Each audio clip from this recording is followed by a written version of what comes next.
ಎಷ್ಟಿದೆ ಗೀರು ಸರ್ ಇಲ್ಲಿ? ಸರ್ 87 ಇದೆ ಸರ್ ಟೋಟಲ್. ಈಗ 90 ಆಗಿದೆ ಟೋಟಲ್. 90 ಹಸುಗಳಿದ್ದಾವೆ. ಹಾಂ 90 ಸರ್. ಈಗ ಗಿರ್ ಕೆಪಾಸಿಟಿ 16 ಅಂತ ಹೇಳ್ತಾರೆ, 20 ಅಂತ ಹೇಳ್ತಾರೆ. ನಮ್ಮ ಕರ್ನಾಟಕದಲ್ಲಿ ಕೆಲವೊಂದು ಕಡೆ ಎಲ್ಲ ಸಾಕಿರೋರು 10, 6, 8 ಈ ಥರ ಕರಿಯೋರು ಕೆಲವರು ಇದ್ದಾರೆ. ಅಷ್ಟೇ ಕೊಡ್ತಾ ಇರೋದು ಕೆಲವರು ಇದೆ.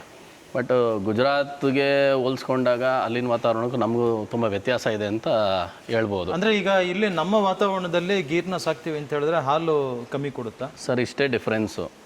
ಉತ್ತರ ಭಾರತದಲ್ಲಿ ಗ್ರೈನ್ಸ್ ಜಾಸ್ತಿ, ಹುಲ್ ಕಡಿಮೆ. ದಕ್ಷಿಣ ಭಾರತದಲ್ಲಿ ಹುಲ್ ಜಾಸ್ತಿ ಕೊಡ್ತೀವಿ, ಗ್ರೈನ್ಸ್ ಕಡಿಮೆ ಕೊಡ್ತೀವಿ.